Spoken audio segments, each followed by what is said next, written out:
hello.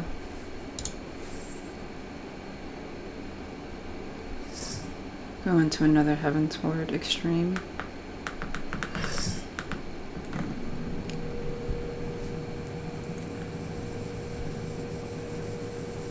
Containment Bay P1T6 extreme.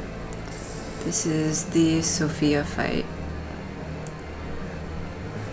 As you can see here, the stage is a rectangle and there are no barricades on the side, and so you can fall off. And if anything, there are so many mechanics in this particular fight that are meant to make you fall off, or, you know, don't make you fall off, but it sure doesn't help you stay on the stage.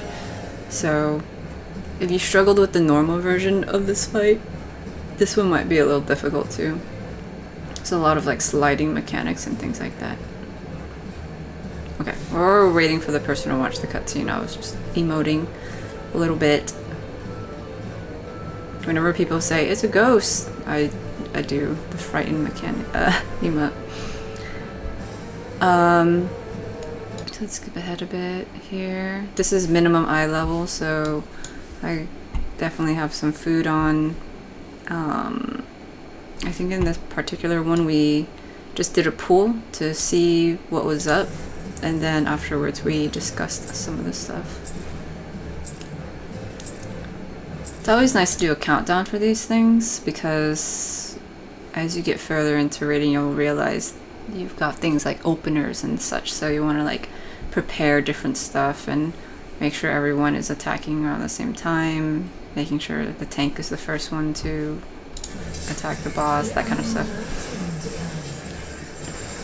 In any case, main tank's gonna turn the boss forward. Thunder 2 is a front cleave. Okay, so it's also important for the boss to be facing forward for that. If you get hit with it, then you get a vulnerability up. Okay, and so if you're the main tank, when that cast goes off, you can dodge out of it. It takes a bit to like get used to the timing, but yeah. When Sophia says this daughter line, a daughter will show up on the side somewhere. It can be like in this corner or this corner or this corner or this corner, and there will actually be multiple head whatever configurations throughout the fight, but this particular one where it's like on, like hovering on the stage, this is going to be a knockback, and so you want to run towards the head to get knocked back along the stage, or you can use your knockback prevention like I did, and then you won't get knocked back.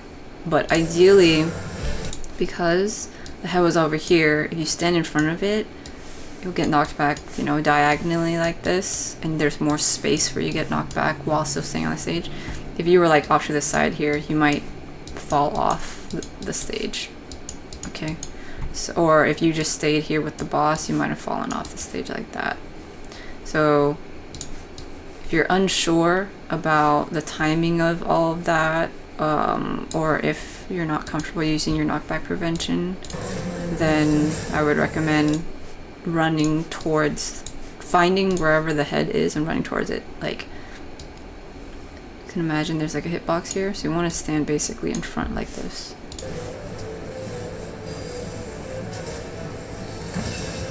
Okay, if you stand too far back here, then you'll go that way. So with us being here, we go that way. Oh my god, look at the face. Okay. Did you see that? See how this is the main boss, and that there's like a gap here? There's like this black swirly stuff on the ground. The head, this thing, is off to the side right now, but after it goes away, like, it will end up right here. Okay, so that's the aesthetic of this fight. Watch right here. See, it like goes up from the black smoke stuff, and now the head is like on the bottom. Anyway, Next set of mechanics, we've got these Aeon Telios things on the sides. There's 4 in each corner. There's 1 in each corner, so there's 4 of them. I'm just gonna call them clones, okay, so it's easier.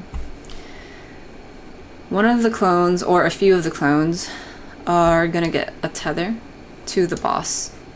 Okay, the boss is going to do some variation of moves. Thunder 2 is the cleave we saw before. And so the boss is doing that, and this clone is tethered to it, and so they're gonna copy whatever that move is and store it. So down here you can see the one clone that's tethered is this one. E. This is the E ad. Is doing duplicate. Okay, so duplicate means it's gonna copy whatever move that's about to happen from the main boss, and it'll hold on to it. And then, you know, later it's gonna do that move. And so what's important right now is to recognize whatever the boss is about to do, get out of the way of that. So basically, if it's gonna be the front cleave, then don't stand in the front. And then remember that this clone is going to do that later.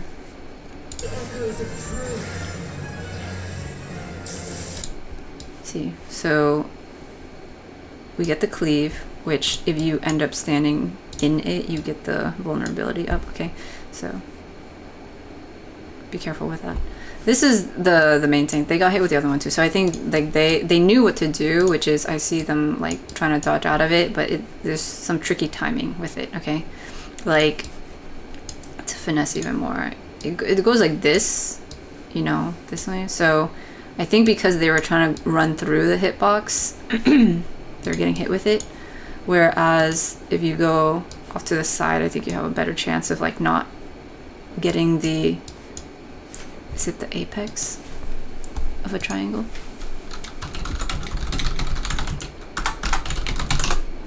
Yeah. Okay.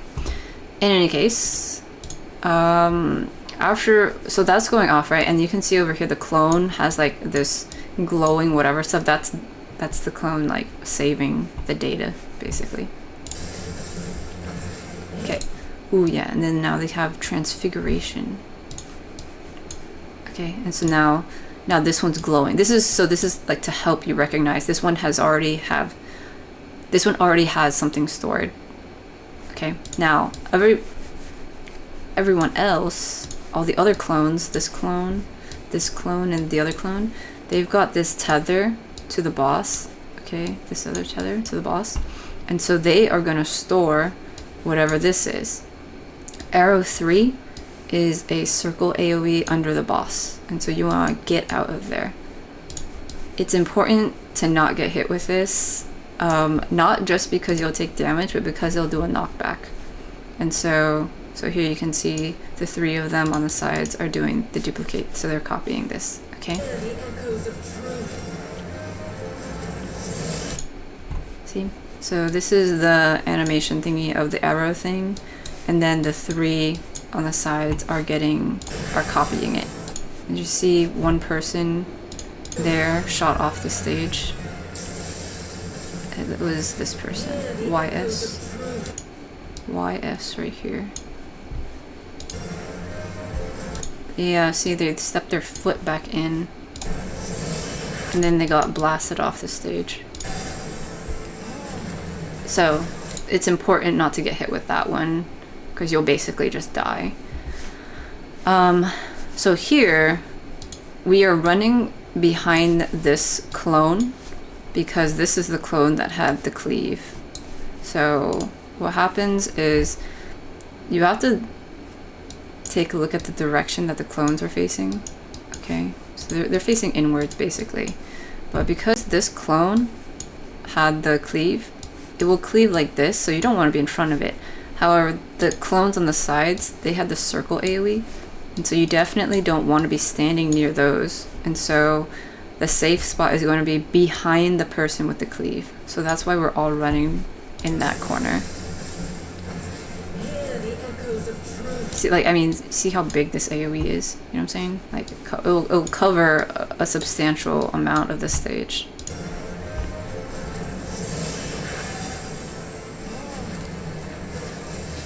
so better to go hide in the back. Execute is going to be all of them executing the things that they've stored up.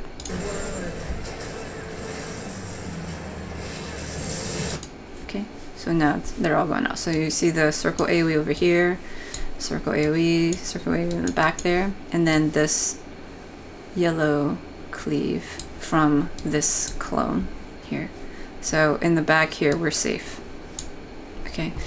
There are some spots I'm sure you can try to stand over here, but it's like you gotta figure out the exact like locations of them, and that can be hard on the fly, and so it's better to just go exactly behind the cleave one, because for sure there will be a spot there that's safe. Okay, at this point the boss will recenter, and we get a few attacks in, and then we'll transition to this next phase, this cloudy heavens thingy. You get like 2 GCDs or so. GCDs being global cooldown things, so like basically 2 attacks. Capture. Was it heavenly clouds or cloudy heavens? Cloudy heavens. Okay, so that is going to initiate the next phase. This is the add phase. So we all have this thing called Eternal Doom, which I'll get to. I think I hover over it. We've got 3 adds here, similar to the normal version of the fight. And we can't attack the main boss at this point. And so the first demiurge is a paladin. It's got a shield and a sword, and with that, every now and then they will do a move where they have a parry, and so if you attack on that side, it will just get thrown back at you, and it will also knock you backwards. So you have to be careful about hitting the paladin. Okay, it can be the sides or it can be in the front and back, and depending on where they're facing, that can also change. They'll also have a move where they will tether to one person, and then there will be this long like tether thingy, and that person can either sacrifice themselves by just standing close, or everyone can line up and soak the damage together. Most people don't do it like that though. Most people will just have the person tethered sacrifice themselves and like stand close. You don't necessarily die. You could die, but if it's done correctly, you'll just be unable to control your character for a certain amount of time, and hopefully people will keep you healed up and you'll be fine. That kind of thing. So that's the first demiurge. The second demiurge is the healer, and so you want to attack this first. They'll also do a look away mechanic, and so you want to make sure to be attacking and focused on the second demiurge here, so you know when to look away. The third demiurge is, I think, a lancer, and this one will drop a big circle AoE of ice somewhere on the stage, depending on wherever they're at when they do the cast. And then they'll also do essentially a 270 cleave. Okay, the 3/4 cleave thing, like this, around them. So you have to stand in the back. Okay, let's take a look at all of that now. The priority is generally attack the second demiurge first, so attack the healer first, and then attack the third demiurge, the lancer, and then attack the paladin. And we do that because of particular reasons. We need to avoid the look away mechanic, so we want to get rid of that one first. We don't want it to be healing anybody. We get rid of this one because it will do the really big cone AoEs and also be dropping ice puddles everywhere, so we don't want any more ice puddles. And then we save this one for last, so that people can pay more attention to like the parry things. Okay, let's go. So the tanks should be grabbing the paladin and the lancer off to the side, and like all the DPS will focus on the healer. Okay, see that this one will also do line AoE, so you gotta be careful with this Gnostic Sphere. So the healer is now doing this move, Divine Spark. So here's the eyeball, so you gotta make sure to look away. If you don't look away, you will get confused and you will start attacking other people. Yeah, so you'll kind of run around and just start attacking your party members. Okay, the Lancer dropped the ice puddle. You don't want to step in that or else you get frost, this frost thingy. It'll do damage over time. Okay, the Paladin is doing the parry thing, so be careful if you're doing any AoE attacks near. If it hits, then it will knock you backwards. It will knock backwards into you and stuff. So that's also why you want to keep them separated. Oh yeah, see, there we go. Some people were hitting it, and then, yeah. Oh, this person legit just died. Okay, they had the frostbite. This person, YS, had the frostbite. And they were also, I think, attacking the Paladin. And so, yeah, they got hit with their own attack. And they had the frostbite. So, they died. And this is minimum eye level, okay? Remember? So, things will hit harder here. Gnostic Rant. This is the cleave. The big cleave from this one. And so you want to go behind. And so there is some strategic, like, tank positioning for this phase. And eventually we do communicate that in the chat. And so we'll see better positioning in a later run. But yeah, running behind this ad at a particular time can be tricky if it's so close to the ice thingy. And so you gotta be careful not to step into the ice. There we go. See, it's like this. And it's like big swirly stuff, but the cleave itself is the 3/4 of a circle thing. If you get hit with that, you get a vulnerability up and you take damage. Okay, and it has line AoEs and stuff. Okay, so this is the glowing thingy that I was talking about. If done, I guess, correctly, or if done the way the mechanic is meant to work, like so everyone's safe, ideally people would stack up on this like pink line and share the damage and stuff. But usually what people do is just have the person with the glowing thing stand as close as possible and then just sacrifice themselves. So what happens then is that you take damage and then you get zombification. If you are a zombie, then that means you can't control your character. And so see, like, I'm kind of more grayed out. And I will just follow whoever I am attached to. And it looks like this person ended up becoming a zombie too. So we're basically attached to each other. If done correctly, the sacrifice thing, only one person would be the zombie. And then they would follow whoever they're attached to. And so like if I was following like this person, then when they walk over here as a zombie, I'll just follow them over there. That's usually how it works. But because we both accidentally became zombies, we end up both just standing here. And so it didn't work out in this way.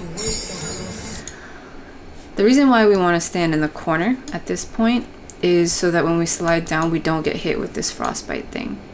Okay, and also you want to stand far into the corner so that you don't fall off the stage. Because I was like, I don't know, like around here, that was not enough space to slide down the stage. And people were jumping to be like, stand over there. Okay, so I fell off the stage. But that was also because I was the zombie. And I couldn't move over there. Healers can rescue you over into the safe spot if you are a zombie. So if you are a healer, you could do that. Pretty sure you can. I think I saw people do that. Okay.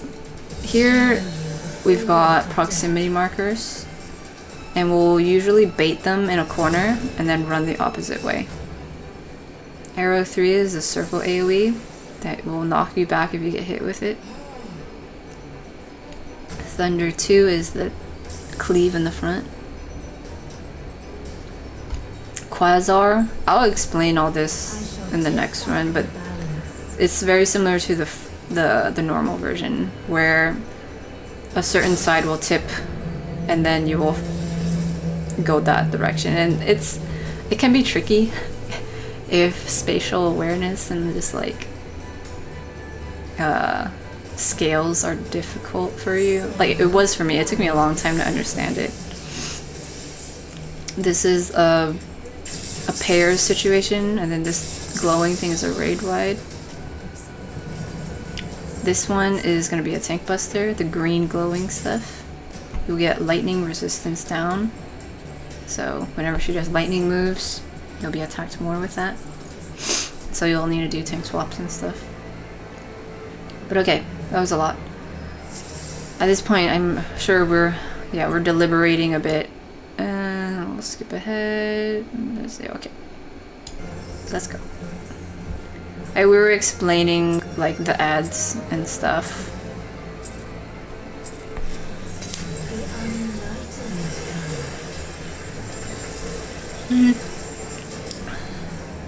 Main tank turns the boss forward. Thunder 2 is the cleave, and yeah, looks like the main tank was able to dodge that, so that's good. They went like off to the side here. Okay, here's the knockback. So run towards the daughter or use your knockback prevention, or do both, just in case. I always run towards it and use my knockback just in case. Depends on your ping too, because like knockback prevention might not work in time. The arm's length of surecast. Okay, in this part we have the clones again, but they're in a different configuration, and so you have to pay attention. It's not always going to be the corners. For this one, we've got one here, and like one right here. But mechanically it's similar. Okay, one here. Whatever the boss does, whichever clone is tethered will save that one. The thing with this configuration though is we do have one entire clear spot here, so no matter what moves they are, you can basically just go into that corner. But we've got Thunder 2, so that's the cleave, and so this clone on this side is gonna do the cleave like this. Okay, like later. So they saved it. And then here we've got arrow 3, and so that's the circle AoE, you gotta get out of that. Okay, so this person got hit with it again, and so they got knocked off the stage.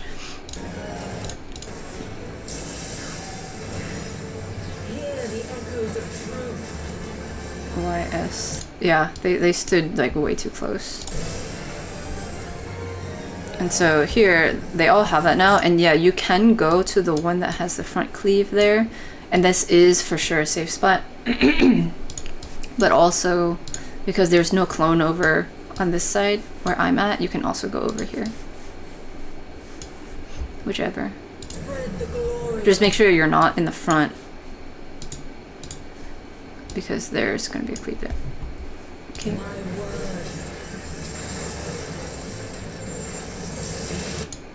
Okay, so this person is within cleave area. Oh, looks like they didn't get hit with it. Okay, so they were just beyond it, so that was fortunate. I don't recommend doing that though, because that can be kind of risky, unless you like hella know what you're doing. Okay, ad phase. Remember, we're taking care of the second demiurge first, which is the healer. We attack that one, avoiding the line AoE. Try not to use your AoE stuff so you don't accidentally get hit with the paladin stuff. Look away from the healer's mechanic. Don't stand in the ice puddle that the Lancer drops. Okay, and then we attack the Lancer.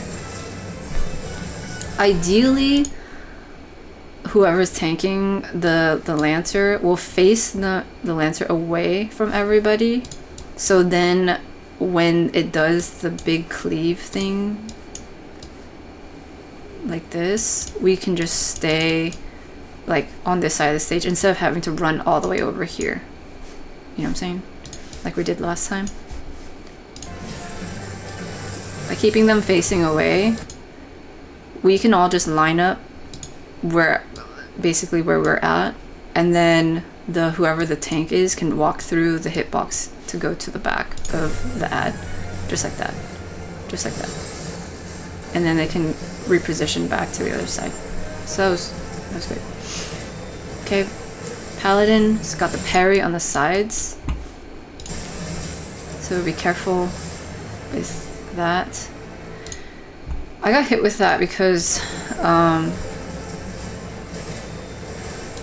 it's on the side, but if the tank or whoever is oh, I still have my cover name here. Okay. If the tank or whoever has aggro turns the boss at all, then these parry things will also turn with it, okay? And so at this point, some people got knocked backwards because they were hitting the sides.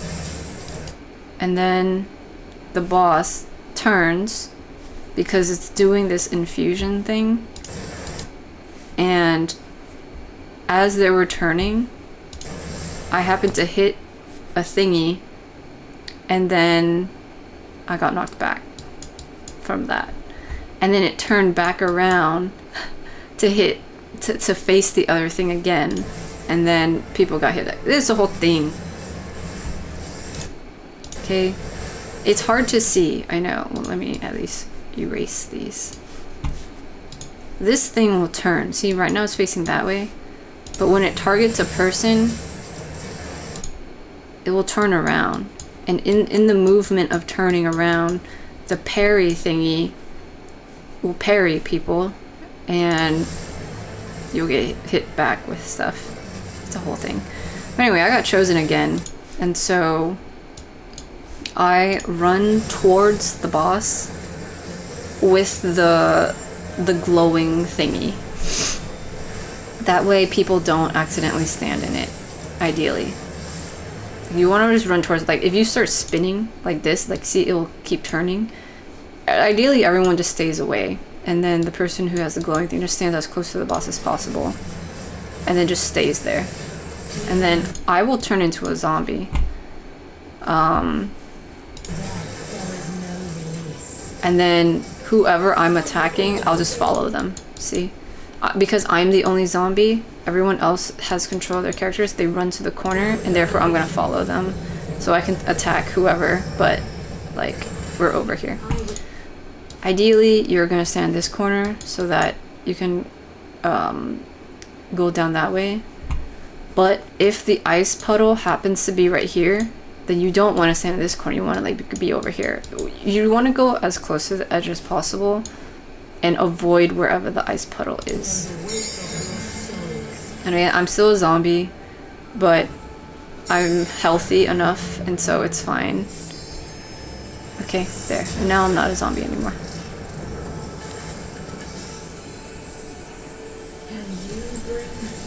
Okay, before we move on there, this Eternal Doom thingy, if this goes off, then, like, if this finishes the cast, that's basically our DPS timer. If we don't destroy the ads by then we'll all turn into zombies, I believe. Okay. If the debuff timer expires or if players are fatally injured while infected by Eternal Doom, they will not die but be inflicted with zombification, attacking other party members with no control of their movement or actions. Yeah, so if we didn't take care of all the ads, we'd basically get turned into zombies and then eventually we'll die. Or the ads will, if we don't take care of the ads, there will be a big raid-wide thingy and then we die. In some variation, if this goes away, if this doesn't go away, or the ads don't go away, we'll die, basically.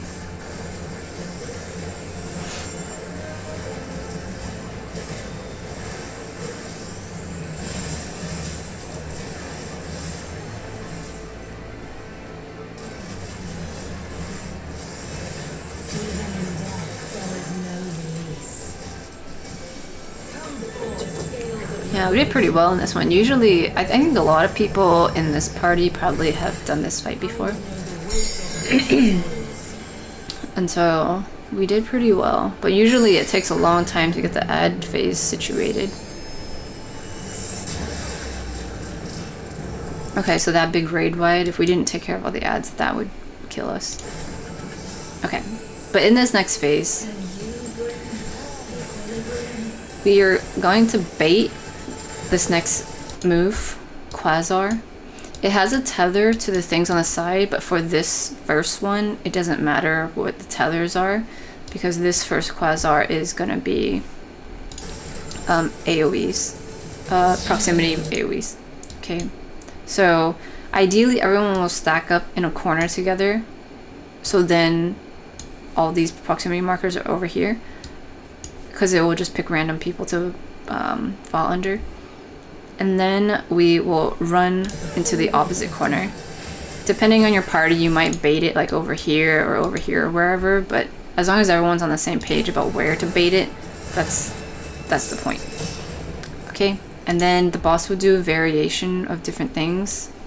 For this instance, she's doing arrow 3, and so don't stand in that.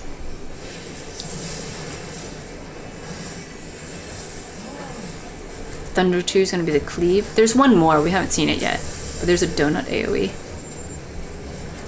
Okay, this Quasar, we have to pay attention to this. So these tethers are attached to these scales on the side of the stage. There's another one on the other side of the stage. And you have to count the number of tethers. If you don't count it, you can still just look at the scales, but it's better to count it so you have enough time to react to the things. But if you miscount it, then you still have some time. But so we've got 2 here, and 1, 2, 3, 4 over here. It is difficult to see some of these because of like how it's all gold and shimmery, and if you're at a certain camera angle, it might just look like one tether. And so you have to like move your camera around. So like I'm adjusting my camera so I can see better. And I could see, okay, there's 4 there. There's 2 over here. Okay, so because there was 4 over there, 4 tethers going that way, I'm looking over here and there's 4 orange colored lines. Okay, so that means 4 orange comet thingies are gonna drop on the scale over here. Also, there's a head that popped up here, right here. And so that means this side of the stage is gonna get cleaved.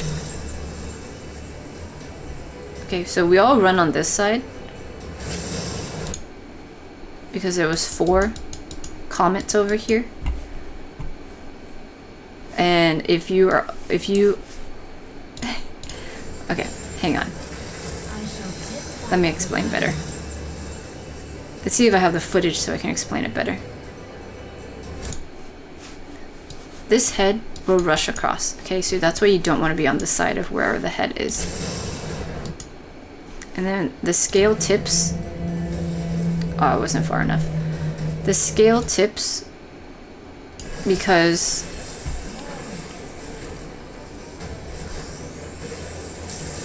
I don't think I ended up showing the other side.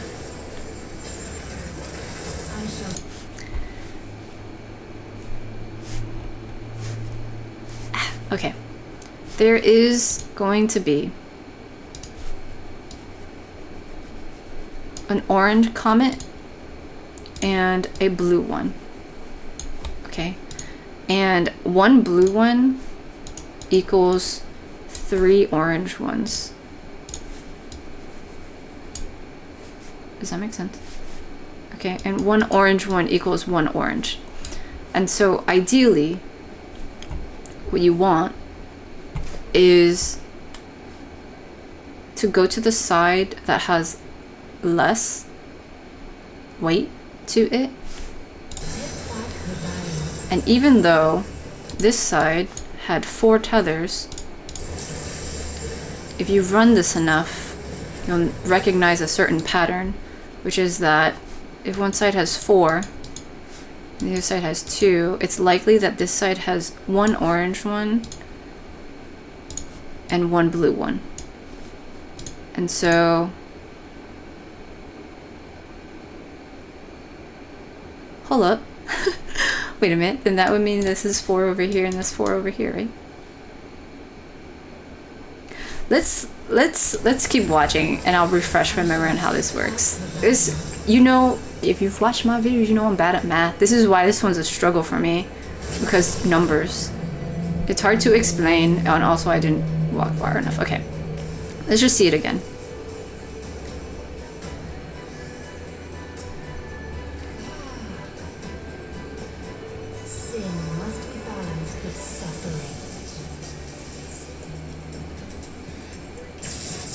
Okay, this is a raid wide.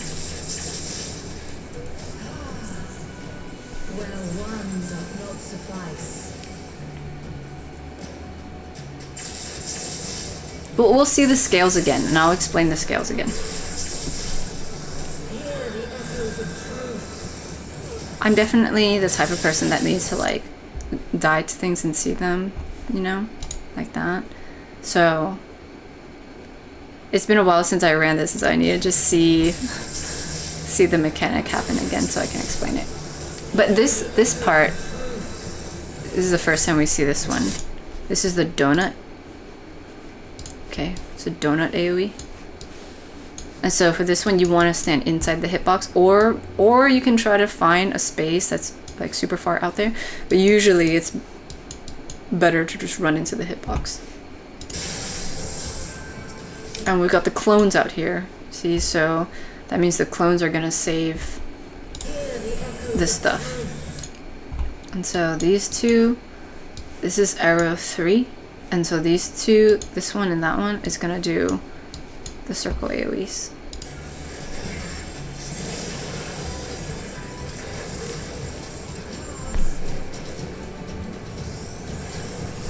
Now, I was dead during the first cast, but because I saw the second cast of the arrow thing, then I know that this one and the other one over here have the donut AoE. There'll be better footage in a moment.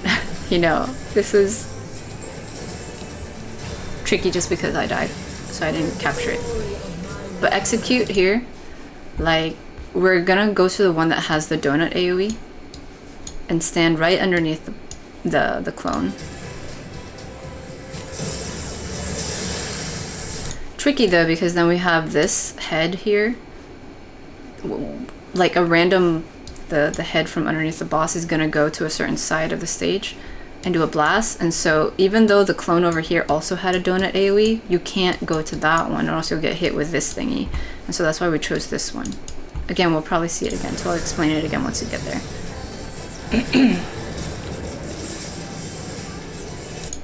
Is glowing right now, and so we're gonna get a raid wide.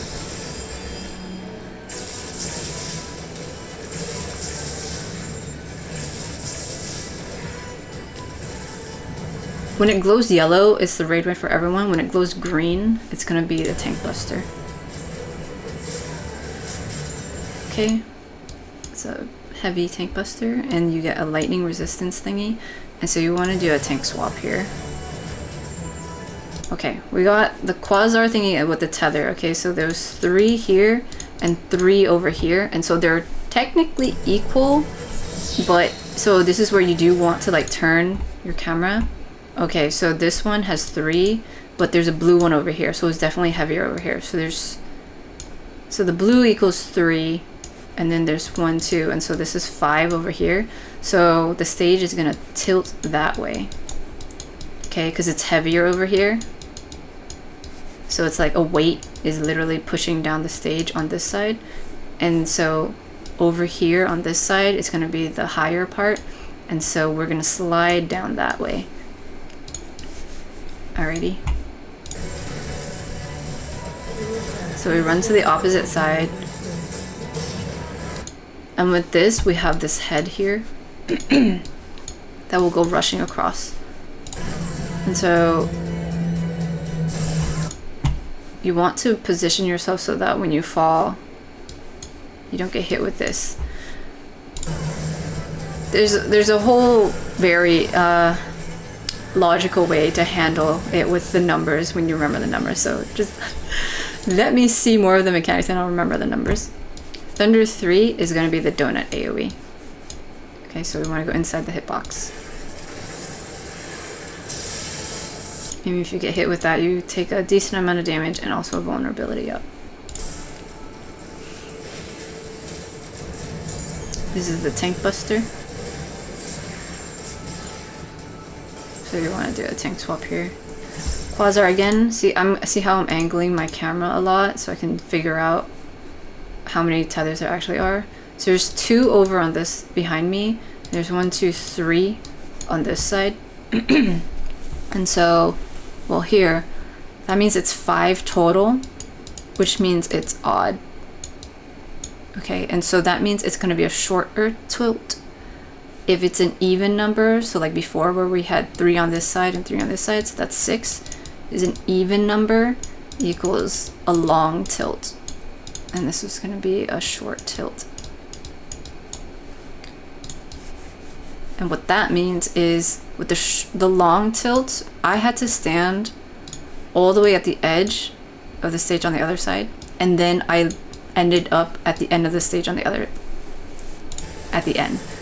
But with the shorter tilt, literally it'll be a shorter tilt. And so here there's 3 orange ones, and I only see orange, and so if there's 2 on the other side, that probably means there is a blue one on this side. And there we go, there's a blue one and an orange one, which means it's 3 and 1, which means it's 4 over here and 3 over here, which means it's heavier over here.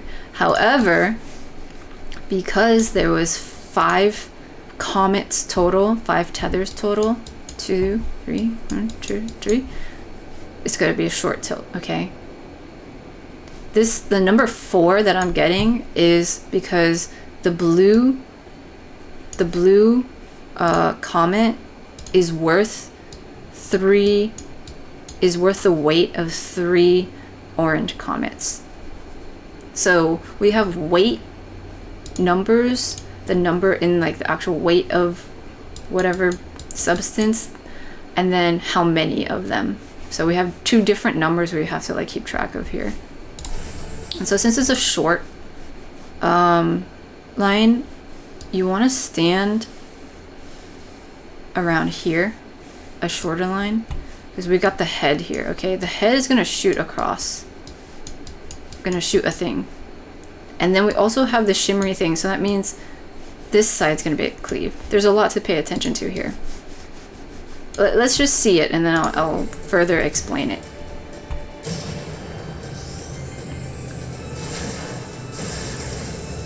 Okay, did you catch that? So first of all, we're all on this side. We go away from the blue side. If the numbers don't make sense at all, if it's too confusing, then just know anytime you see a blue comet, you want to go to the other side. Okay? Usually there will be a blue comet. If there's not a blue comet and it's all only orange, then you go to the lower side of the orange one. It's a whole thing. We'll see more variations and it'll slowly make sense. But definitely here, there is the boss here, and so you don't want to go on this side. You still want to be at the edge on this side, kind of. At the very least, we're on this side. We're on this half of the stage, okay? Now, because this ad will shoot this way,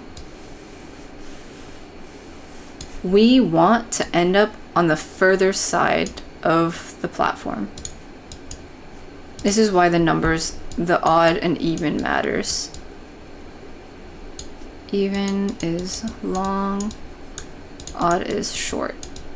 Okay, so I'll change the colors. If it is an even number, then you will go all the way to the other side of the stage. If it's an odd number,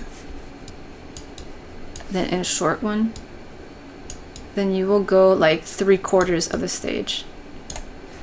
And so you can see where if it's a shorter one and you stand on the edge here, you'll get hit by this add. And so that's why instead, if you stand here, a 1/4 into the stage, then you will land over here. Okay, I know it's kind of at an angle, but hopefully that makes sense. So that's why this person with a triangle on their head is like standing there. So when they go down, they go to the edge of the stage instead of what I did, which is I stood here, and then I end up getting hit with this thing because I slid down too short. See, I end up here, like I end up a little bit further out, but like it's still within range of this thing. So I end up getting clipped with it, whereas the triangle person ended up at the edge.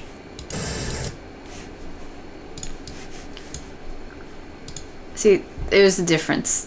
Because of the whole snapshot situation, I was within this general area of this attack while the data packet was being sent to the server. But this person was able to slide all the way over and not be in here while the data packets were sent. So they didn't get hit with that. All right, so that's a lot. We'll just keep looking at it so that it makes more sense. Okay, so the boss comes back here. It's glowing. She's glowing yellow, so this is going to be a raid wide.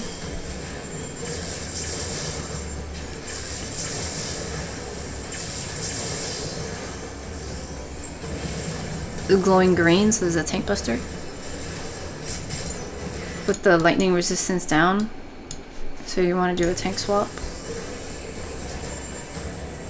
Thunder 3 is the cleave, so you get out of the way of the cleave.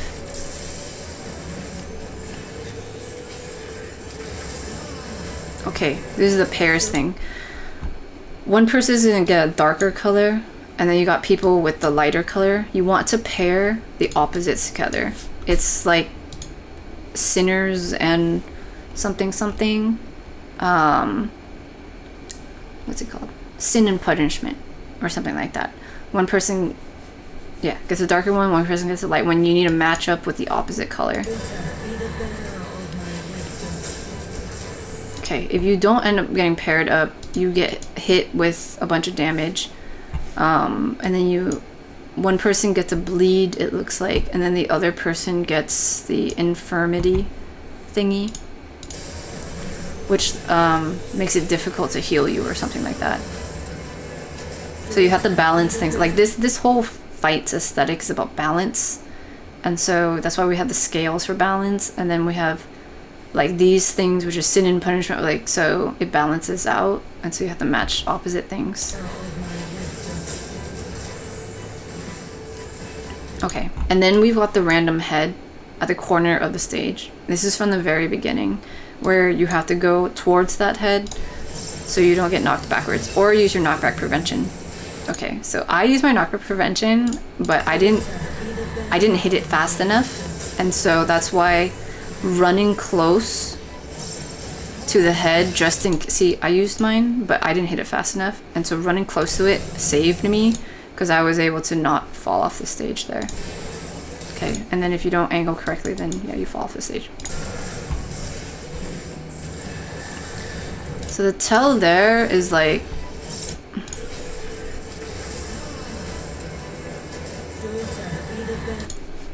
did you hear it just say daughter? When the head disappears here, and then it shows up somewhere else, as soon as it lifts up, that's when you want to use your knockback prevention, like at that moment. And then it's like, and then there's a bit of time where it's like glowing more. You definitely want to be in front of it if you didn't hit it fast enough.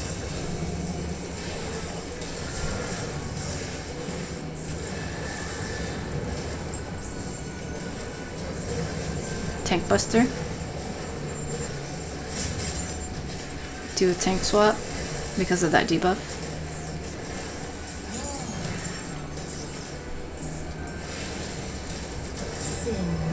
Okay, match a partner, but then also pay attention to the tethers. So we have 4 tethers over here and we have 3 tethers over here. And, oh, okay, now I remember. Even though there's 3 over here, I already know that there's probably going to be a blue one over here, because whenever there's 4, usually it's always all 4 orange. And so I kind of just like delete any information about doing anything over here. As soon as I see 4 tethers, I know there's 4 orange over there. So I'll always go over there. And that really is just due to experience. But if you're concerned, you can look, you pan your camera and look at both sides. There's highly likely going to be a blue one on that side. So while this mechanic's going off, go find a pair and then know that you're going to have to move to one side of the stage. So you want to match up so you don't take damage. And then there we go. See, there's a blue one over there. And so I'm going to run to the other side. And it was an odd number because it was 4 and 3. So it's 7. But in this one, we didn't have any extra adds. And so, you know, you could just go wherever. But if you want to practice that and get used to it, then that's what this triangle person was doing. We match up with the opposite color thingy. And then because it was 7, they're jumping here to say where it's the short one. So you want to go to the short one. But I ran all the way to the side. And it's okay in this case. It doesn't matter as much because there's no head here. But again, if you want to practice, then odds you line up here, evens you line up on the edge. Okay, she's glowing. There's gonna be a raid ride, and then we've got clones out.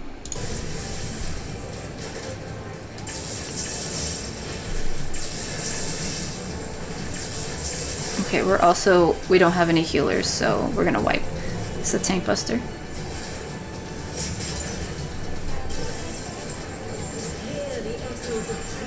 Thunder 2 is the cleave, and it's tethered to the one back there, so that one's gonna save the cleave. Okay, so make sure you're watching out for the cleave here.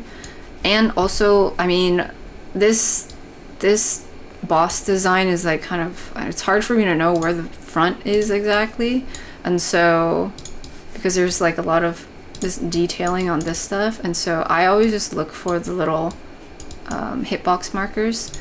And depending on which tanks you have, they might be, you know, always pointing the boss, you know, north, or they might have it wherever. And so it's important to pay attention to the actual hitbox and not just rely on the tank to always be pointing north.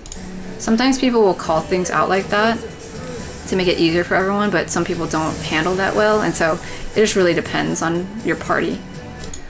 For this, in this phase, in this variation, we have a quasar here, and in this version we are baiting the proximity markers that we've seen before. So the clone over here had the initial cleave thing, okay, and then the other clones have the circle AoE. We're gonna run over here to bait the proximity markers. It doesn't necessarily matter that it's over here. Sometimes people will bait the proximity markers behind the cleaved area, or they'll bait it in like whatever these areas. What's important is that everybody is on the same page about where to bait them. And we didn't communicate that, which is why we had most of the proximity markers over here and then like one over here, and so we all got hit with stuff. So that really is just something you have to talk about with people. This is a tank buster. And then we're running over here in the back for the cleave. Fortunately, they were jumping, and I was like, oh yeah, I forgot. Okay, now we're matching opposite colors. And then the boss is gonna execute the thing. So we've got the cleaves here, and these ones. I was so close to this thing. Fortunately, I didn't get hit. So it was like right here.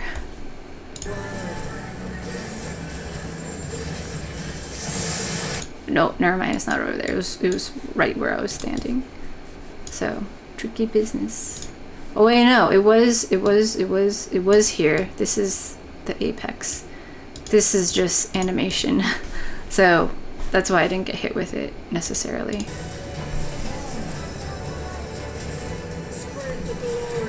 Yeah, I was slowly increasing my health just like by auto heals, but dang, if I got hit with that, I totally would have died.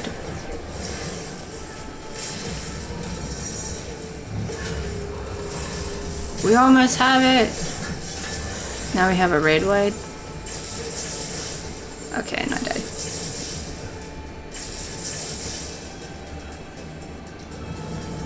Tank buster.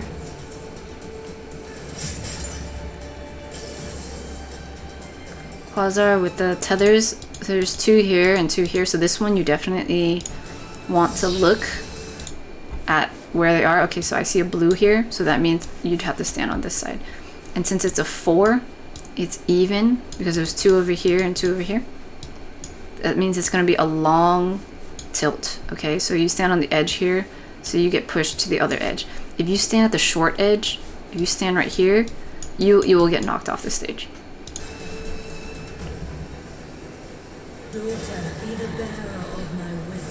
Okay, even though the comments go down, there's a bit of a pause, and then you still have to pay attention because like, oh, okay, all of a sudden there's a head here. But we already know it's a long tilt, and so you have to line up to the edge. Don't let this, you know, throw you off and be like, oh no, there's a head, I have to go through the short one. Because if you do that, then you will fall off the stage. This is just here to like scare you, spook you. So since we're on the edge, we will go to long tilt and we'll end up at the edge of the other side anyway. 1%. Dead bodies don't slide that much, it seems like.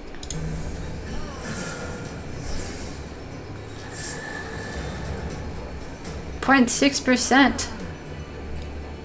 That was really close. Was it what did we end at? 0.6? 0.5? 0.5, and then they died. That's really close. This is what it can be like when you're doing like end game content. You get so close. And this is what it can be like. This is why people like doing minimum eye level stuff. It's like thrilling to get close to stuff. Most people are dead. It like creates a lot of different stories that you can tell. And that's also why people get fussy. Because it's like, man, I've been progging this for like weeks. I keep getting down to like 1% and then we can't get the kill. And that's how they designed these fights. So that it's so challenging. You get closer and closer and closer. And then the final part of it is like, ugh, so difficult. Some people like that. Some people feel like obligated to do it. It's a whole thing. And that's why you get so many varying types of personalities expressing their frustration in different ways, and then raiding in general can be taxing. It's a whole thing. Stand near the head or use knockback prevention, or both. Yeah. This was recently the Unreal fight where it was scaled up to 90. It's like a year ago, I think. And so I think that's also why a lot of people knew the fight, because they had done it recently. Okay, so we're gonna watch for whatever the move the boss is gonna do. Okay, it's Thunder 3, so we're gonna go inside the hitbox. And the ones that are tethered here and over here, those are gonna be where the donut AoEs are, so we're gonna hide in one of those. Circle AoE, avoid that, and then go hide in underneath one of the donut AoEs. So it was this one or this one. This one's closer to me, so I stood at this one. Don't stand in the boss's hitbox at this one. It's underneath the clone, okay? Because the clone's the ones that's executing this stuff. See, so we had some people get hit with that because it's the clone that's doing the donut.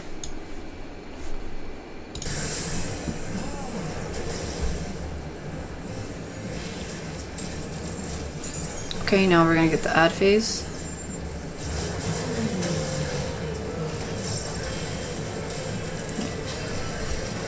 Ideally, the one tank will take the third one, one tank will take the first one, and then the second one, the healer, will just let any DPS take them because the damage that they do isn't that much.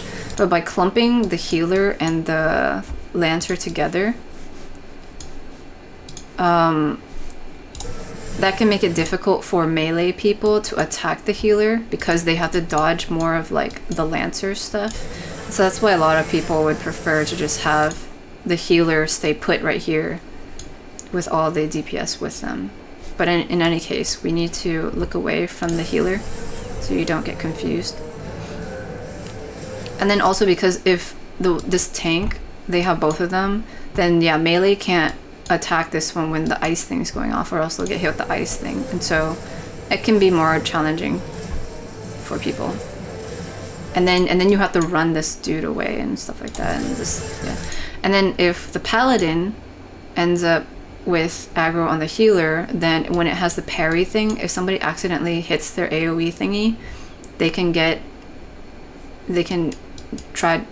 end up hitting the paladin and then they get knocked backwards. So that's why a lot of people will just have the DPS be the tanks for the healer, and then it goes down pretty quickly.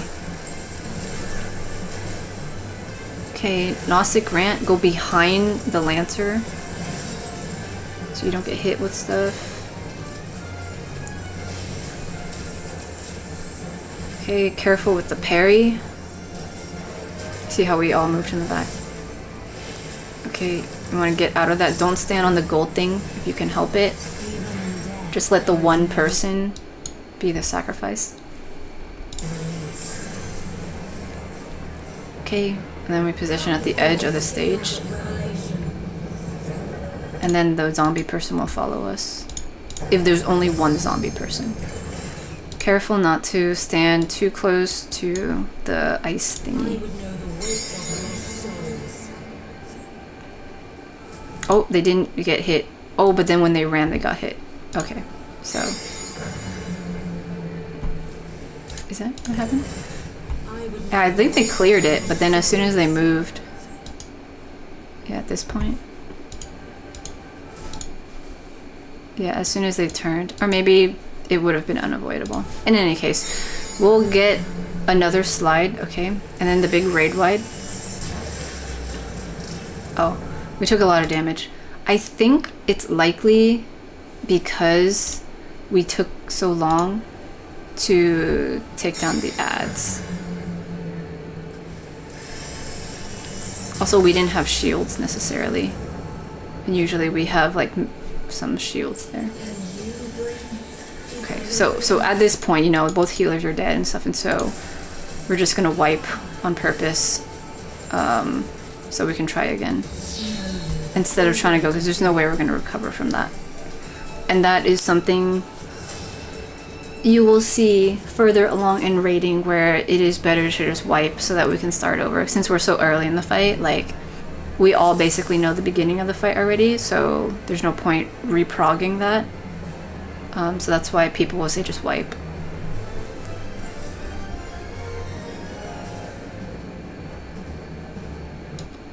Let's skip ahead, we were chatting a little. Okay.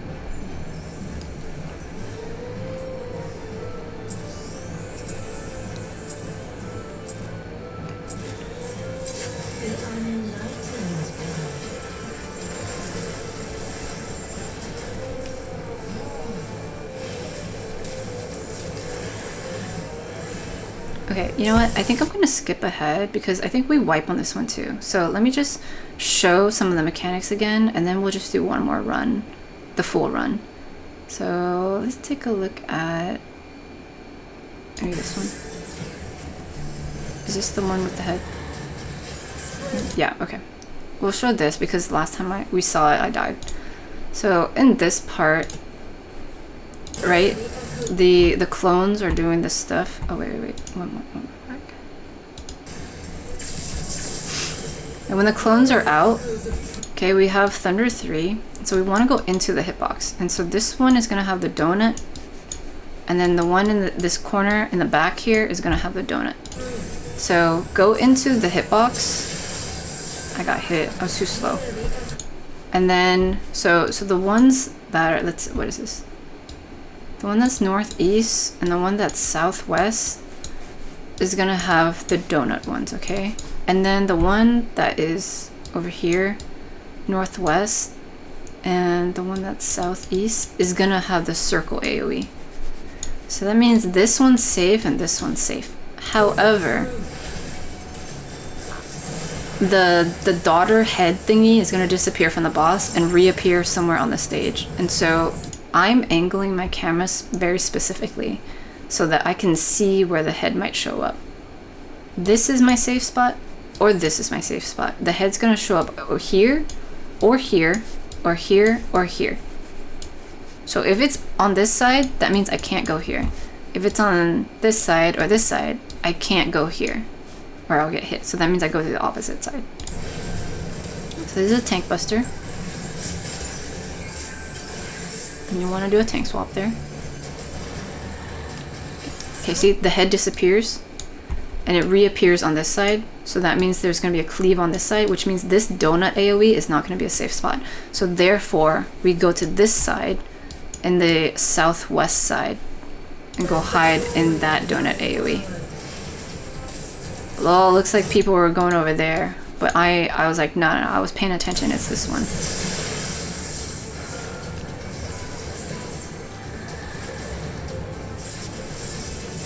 This is a raid wipe. Is glowing, yellow. The trust, you know, the trust, because they all went over there. But it's okay. I mean, like, it's a difficult thing. People make mistakes. You get tired. It was all situation. Quasar. Okay. Gotta look at how many tethers there are in these things. The head goes away. Okay, so we do the tilt, and then this one's going to blast across. Okay, so this is a wipe.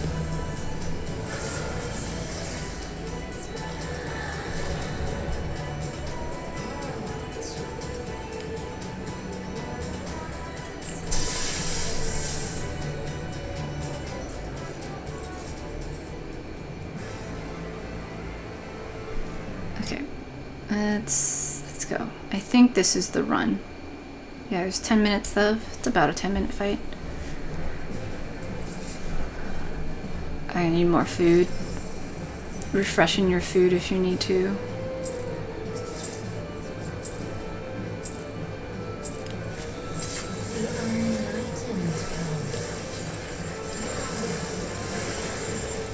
Boss is facing north. Incoming cleave, so dodge the cleave. And then next up we have the daughter head, so prepare for the knockback. Again, we keep seeing it here, but it can be on this side or this side or this side. Okay, so you have to like make sure to be able to see the entire stage. Go near the head or use your knockback prevention, or do both.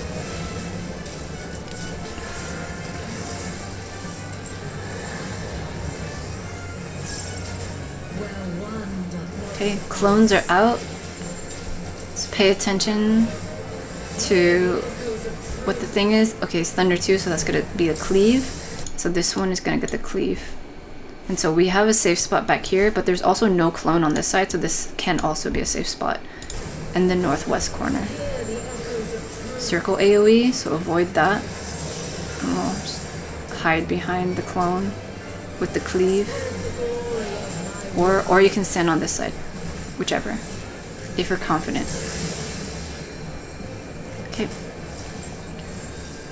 Boss will reset, and then we're gonna get the ad phase. Attack the healer first. Okay, so in this one we communicated that just leave the healer on. See how we're attacking the healer, it's fine. We're not taking that much damage from the healer. But look away from the healer and also careful with the Lancer dude's line AoE. Okay, we took care of the healer, and then the ice thing drops, and then we'll take care of the Lancer. Ideally, face the Lancer away from everyone so they can we can line up behind the Lancer to not take attacks. Careful, don't step in the ice if you can avoid it. And then with the Paladin, bring that line closer to the boss. Oh, they died. But, okay. So I guess we just skip the mechanic if the person dies.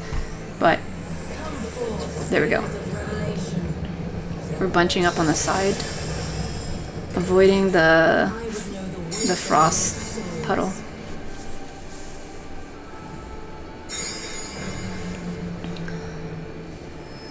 Raid wide.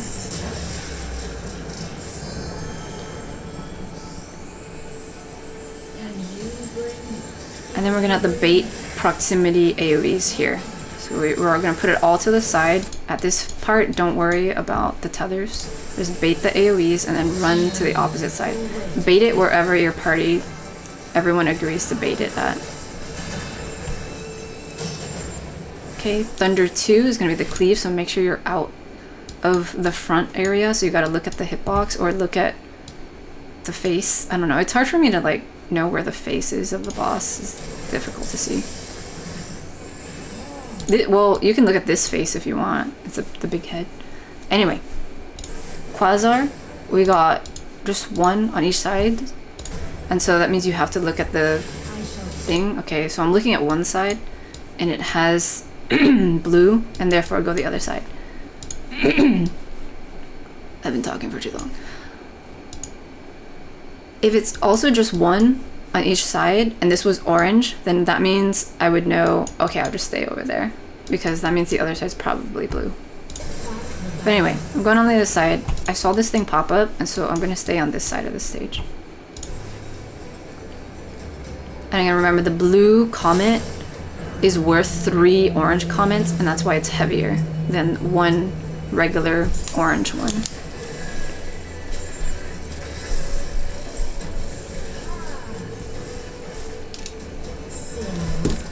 Okay, the sin thingy, we pick partners the opposite color. Sometimes to coordinate this, if you're doing this with Party Finder, you can like label particular people, like because it will always be tanks and healers that get one color and then DPS get another color, and so you can always match up the tanks and healers with the DPS in that way, and then they always just find their partner.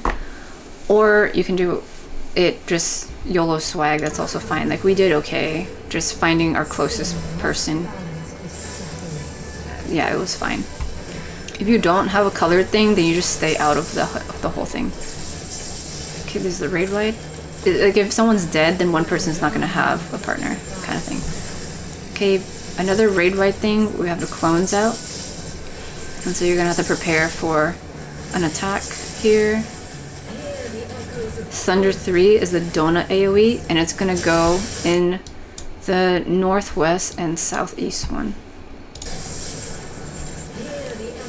Arrow 3 is circle AoE, so watch out. So here I'm preparing for this. I'm standing in this spot so I can see the entire stage. This is very particular to like how I like to do things, because I want to know which side I'm running to. It's either this one or this one, so I hang out here so I can see where the head shows up. Green glowing is the tank buster.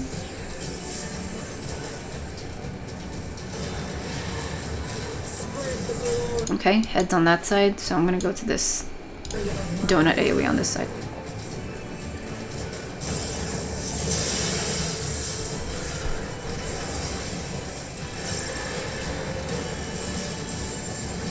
Is glowing. So there's a raid wide coming up.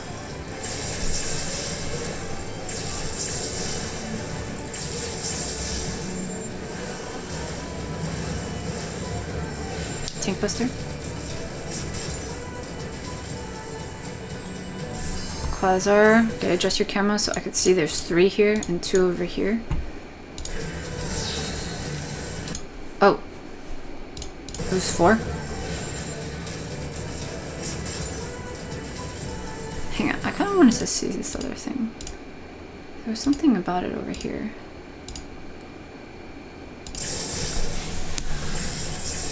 What was going on here?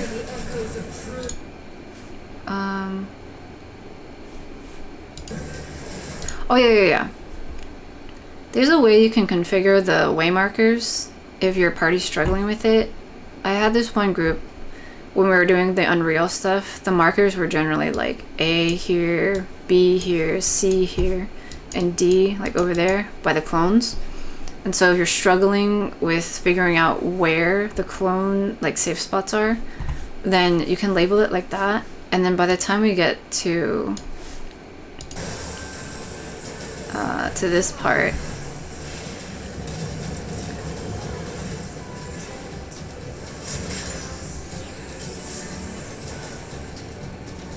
I'll show it. Okay, see, so like the A way marker would be here, and then B and C and D. And so if you have the way markers out, then you can call it out. It's either going to be A or D, and then as soon as someone sees it, people could be like, go to D, and then you know it's this clone, instead of saying like southeast, because then people's orientation of the map or whatever might be difficult. And so just saying D, that's a quicker way to do call outs and stuff. Additionally, we had markers like here, 1, like 1, or no. I think we did it in order. So it was like 1, 2, 3, 4. And that's to indicate that if it is an odd number for the tether, then you stand on the short line for the tilt. If it's an even number, you go to 2 or 4. Because it's an even number, you go. So it will be a long tilt. Okay, so if you're having trouble finagling with all that and you want some way markers to help out, you can set it up like that. Looking at it now, I'm like, oh, it looks kind of chaotic, but you should go back, watch me draw it in real time, and then it'll make better sense. Okay. Okay, let's go. So we're gonna hang out over here. And then the donut goes off. Okay. This glowing gold, so raid wide.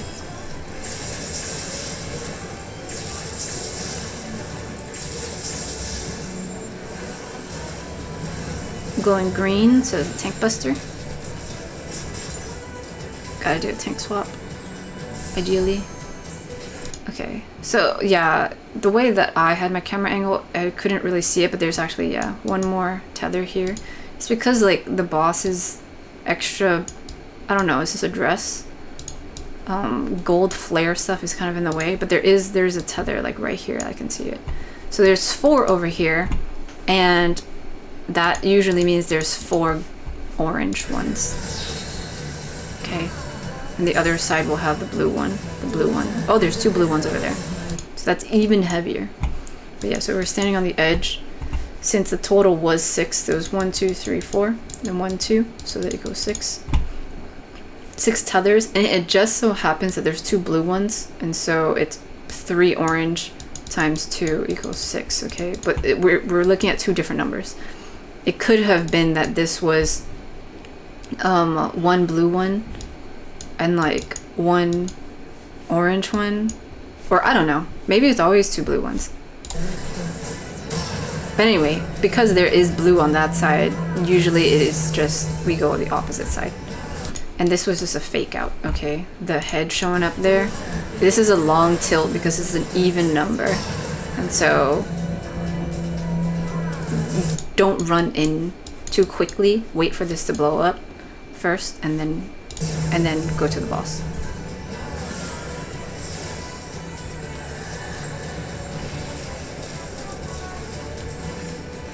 Thunder 3 is the donut, so go into the hitbox.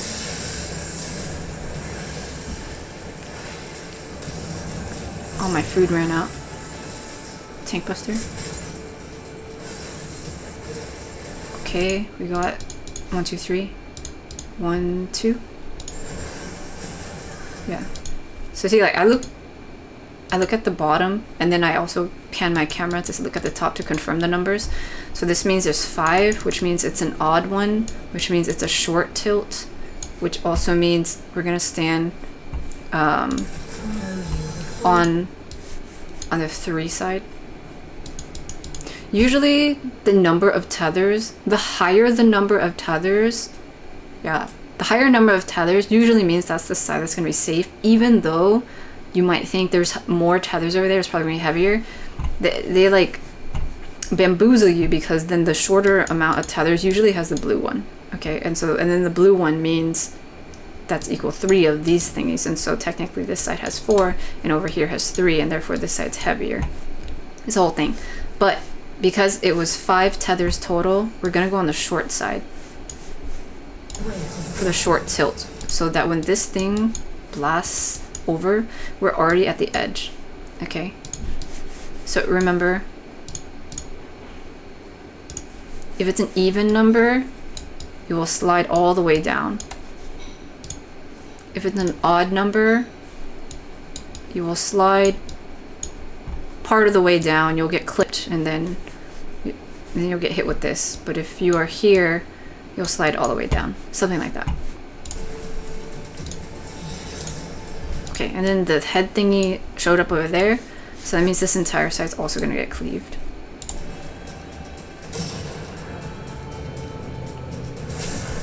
Okay, careful not to walk into that. Just wait a little.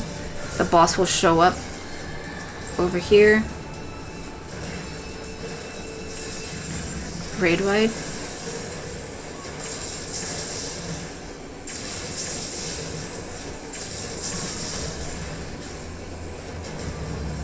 Tank buster. Yeah, tank swap. Thunder 2 is the front cleave, so get to the sides. Find a partner. See, I adjusted. See how I adjusted there? I knew that people were gonna take too long to decide who was gonna go where, so I just moved. Because this person, I was like, these two, this is the split-second decision-making stuff you're gonna have to do, like, during raids, right? There's 2 dark ones over here, and I was already paired with this person, but I was like, well, there's one person here, so I'm just gonna move so that these 2 people can just decide whichever 2 here, because one of these is probably not gonna run all the way over there. So since I'm closer, I'll go ahead and just pair up with them, because I saw that these 2 were paired already. So I moved over, and then, yeah. It can be tricky. Which is why you can assign dedicated partners, and so people will use dedicated like signs over the heads to match partners. Like for example, like if I was matched with this tank, we could have the number 1, number 2 that looks like the attack one, and then if this person has the little triangle, if they match to a healer, then the healer could have the one that looks like this, but it's the circle one, you know, the signs that look like that, and so on. Like, and then the other tank could have the red marker that is number 1 with a cross out, and then the other, whatever, the other DPS could have the number 2 that's crossed out, and so we're matching the signs together, so we know that that's our partner. That's the way that they did that a lot during the Unreal fights. And so if you're doing this extreme fight and you're struggling with it, then you can match partners like that. Okay, there's a head over here. So use your knockback prevention or get close to the head. Or both, because it's tricky business.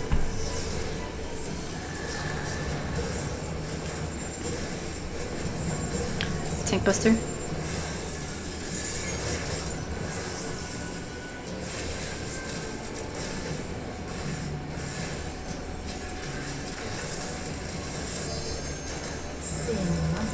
Match up with a partner, and then also Look at the tethers. I see 4 tethers over here, so we're likely gonna go to that side. And then see, like, I knew I was probably gonna go to that side, but I panned my camera just to confirm I saw a blue over there, and I did. So as soon as the equilibrium sin and punishment thingy was done, I make my way towards the other side.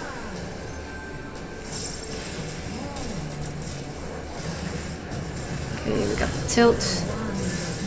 And then we got a raid wide, and then we also have clones out.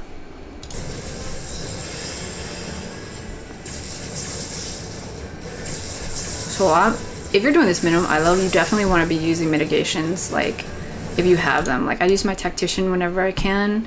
People are using feint and reprisal, all those things, okay? Just to help out with the damage output.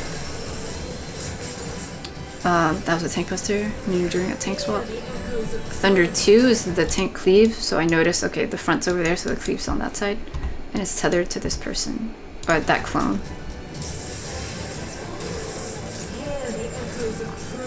Okay, and then there's the 3 here, here, here. Got the AoEs. So we're gonna bait the proximity things, and we decided for the most part it was gonna be over here. This person, they keep going over there because I think they were trying to stay consistent with how we baited the other proximity markers over there.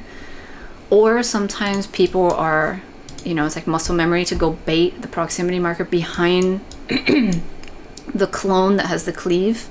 So then when you're running to the clear spot, you go to the safe spot that has no clones.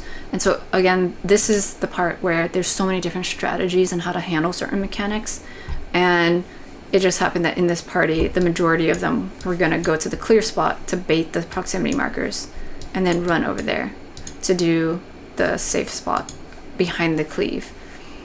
The thing is, if you bait the proximity marker over there, and then we all run over here, we do have more space to like do the sin and punishment pairs thing, and more space to like run to get positionals on the boss because there's no clone on this side.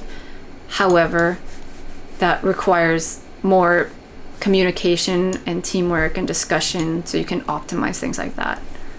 But if you're in here just to like kind of learn the fight the first time, that might not matter as much. Like, we're not speedrunning it right now, we're just trying to get through it. But because we had proximity markers kind of everywhere, the safest spots is basically over here.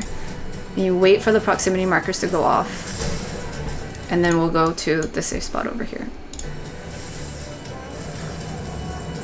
So it's like technically we could have run back to the area over here, but since we're already on this side of the stage, we end up just going over here. Okay, tank buster.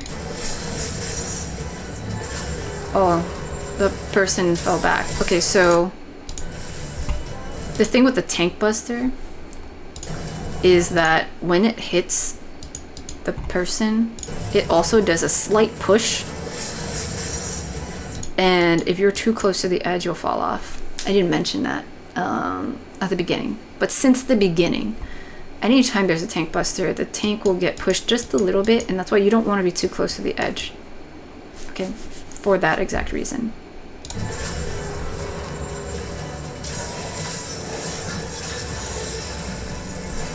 Sin and punishment, we're going together. We have a paladin, they're using clemency to save themselves, so hopefully they'll heal some of us up.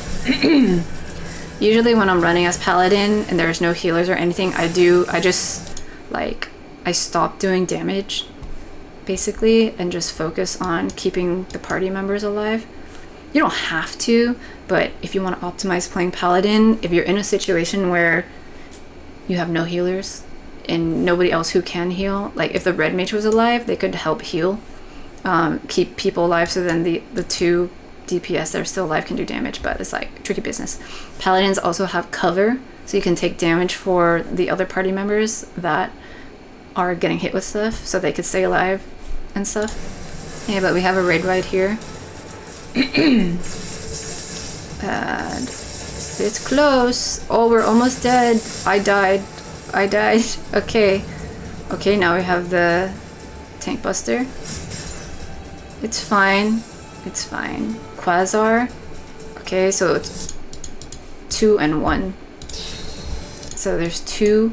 See, this is the higher number, but they're both orange over there. So the one is probably a blue one. And so you gotta run to the other side. The daughter is out. Oh, I fell.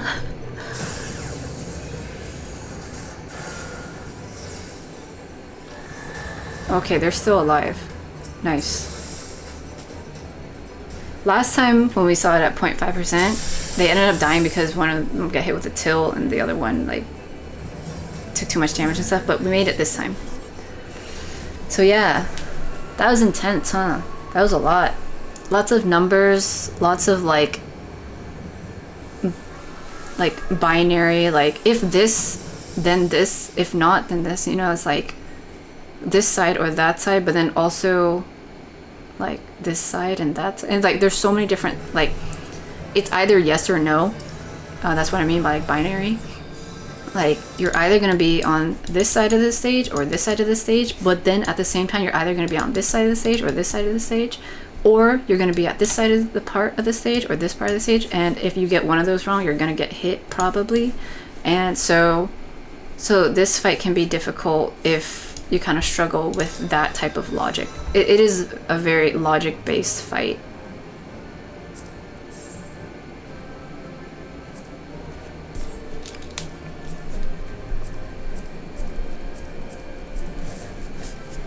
So yeah, we happened to see the mount here too, so that was neat that people could get that.